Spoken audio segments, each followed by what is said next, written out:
do what I do. 300K, 40 acres, and a fucking mule. Like I said before, black people are owed 300K each. Also, we deserve the 40 acres as well. I didn't come up with that number. Some people at a college, I forgot who came up with it. It was like some study, not a study, it's like some calculation they did. They calculate like 24 hours. This was like in 2022, I think. All over the place. What the fuck are you gonna do with 40 acres and a mule? You're just gonna grow weed on the 40 acres and then trick out. See, these are the type of black people. See how generative and regressive the conversation gets when you allow something as complicated as reparative justice to be part of the public discourse without any direction. You're dealing with folk like this. This is a clown to this. This is clown food to this person. And he is black, but is he foundational black American? You see, that's the question we have to ask ourselves. Where's your loyalty lie? Out the mule. That's all you're gonna do. This is the level of entitlement that black people have. This is the level of entitlements that black people have, brother. You see what I'm saying?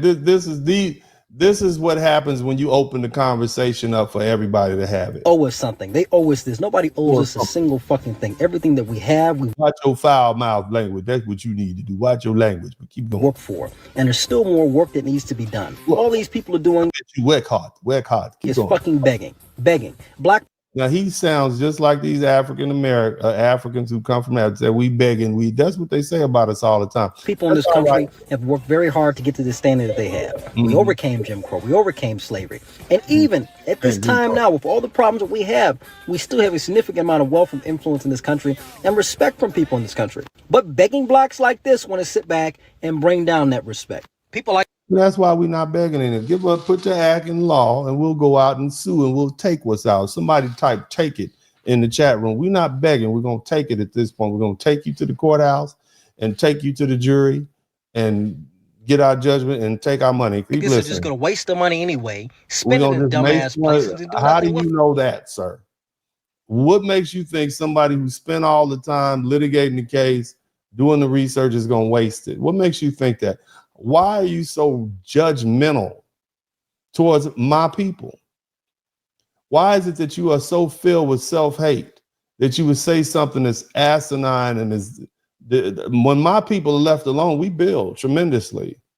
We build communities, we build churches, we build hospitals, we build bus lines, we build universities, we build communities. You don't even know my people. So who are you to judge my people and what my people do? Let's get this. Or to put them on notice about our money. Just like with this police review board they just came up with. No black person care about that. We tried it and it didn't work. No black person care about them speed bumps and them parks and recreation. They got old people coming out here talking about parks and recreation. What black people care about is our reparations. Mm-hmm. This city owe us, each and every black person in the city of Tampa, at least $3 million in reparations. And that's what's important. All this nonsense y'all talk about, all this nonsense, homelessness and all this other garbage y'all talk about, police violence and all this stuff, don't nobody care about that. Don't nobody real care about that. We care about our reparations. And we have to put white people on notice that we want our reparations, that our foreparents and us, we. Now see, and look, I appreciate what the brother's saying, but we speak boldly about what the white man did. But what about what our so-called African brothers and sisters did and their participation in the slave trade? What about them? And see, when you start talking about slave ownership in the United States, let me say something real candid to you. Who owned slaves in the United States? Was it just white people that owned slaves in the United States? Was it just white people that owned slaves in the United States? Somebody type 5 civilized tribes in the chat room. The 5 civilized tribes in the chat room. The 5 civilized tribes in the chat room own slaves. That's those Native Americans that you all love to claim. The 5 civilized tribes fought on behalf of the South against the North because they wanted to hold on to their slaves. I want you to think about that. Now let's get a little dirtier. If we start talking about slavery in the United States and who owns slaves, did you know that black people own slaves? Did they tell you that at your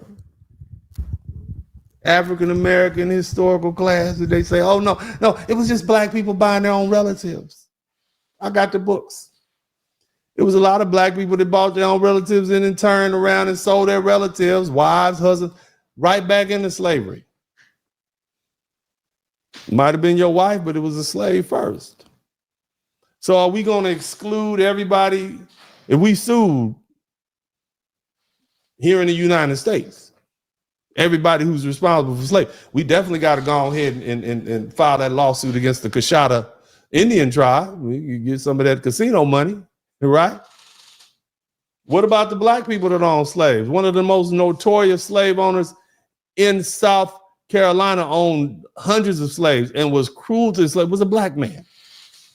So we're going to sue his defendants. You see how nasty it gets when you're trying to sort that out, as opposed to picking the 4 or 5 successor states, Nigeria, Ghana, Togo, Benin, Senegal, the Congo, 6, and suing them and making them responsible as successor states. That's a nice, clean lawsuit. Somebody type clean in the chat room. We know where they are. We know what assets they have, and they're easy to find. And most of you all with a simple DNA test can get on the path and track yourselves and your heritage right back to those 6 countries, regions that I just talked about. Nice and clean, baby. Because otherwise, when you start saying we're going to sue this one and that, man, you're going to end up suing some of your damn relatives. I'm telling you the truth. You don't have to like it. I've done the research already. I'm already telling you what you're going to come up with. It's a dirty, nasty game. Half of you all are going to quickly realize that you are descendants of the actual slave owners. So you're going to sue yourself? I'm just asking. I'm just throwing it out there. I'm trying to give you a nice, clean way forward, baby. Otherwise, it's just going to get messy and litigious. Shout out to LTD. Now, let's keep listening to what the folk have to say, because the people have a lot to say about slavery. And as long as we keep talking about it, it's not going anywhere. What's up? Welcome to the broadcast. This is Uncle D. People wash their ass in the tub, Kamala Harris. You would tune in to Uncle D. Black man talk, pull up, homie, take a seat. Don't be a shadow watcher every day. You learn something, then you earn something. Let them know and drop some money in the plate. It's getting cold, ladies, talking ratchet. There's a king here, grab your coat, zip your jacket. Keep quiet for a second, close your jaw. Attorney Spurling, this ain't pearly, know the law. Talking Constitution, pushing pins when he shooting, give him that. Masculinity, just for the record, sprinkle that. You can keep your cat, gotta cut it. Only cat he rubbing, gotta love it. I call it Holly Buddy. Gotta vote your interest, vote and earn. Presidential, this is for the money that I earn. When you gon' learn, my people, that evil mixed with evil. No matter what you're doing, baby, this ain't equal. Sometimes when you're special, you get hated. The test is for the best, you're damn right, my people made it. Uncle D, Blizzard King, you been served, gotta know this now. Black men out here know we winning, gotta hold it now. Uncle D, you been served, get your notice now. Black men out here know we winning, gotta hold it now. Uncle D, you been served, get your notice now. Black men out here know we winning, gotta hold it now. Uncle D, you been served, get your notice now. Black men out here know we winning, gotta hold it now. Hey man, I'll do what I do. Somebody need to whip your ass. Get up and whip him, Sweets. Hey, don't be putting the money in my hand all rough. Take your ass out here. You buy you a Floby and cut your own damn hair from now on.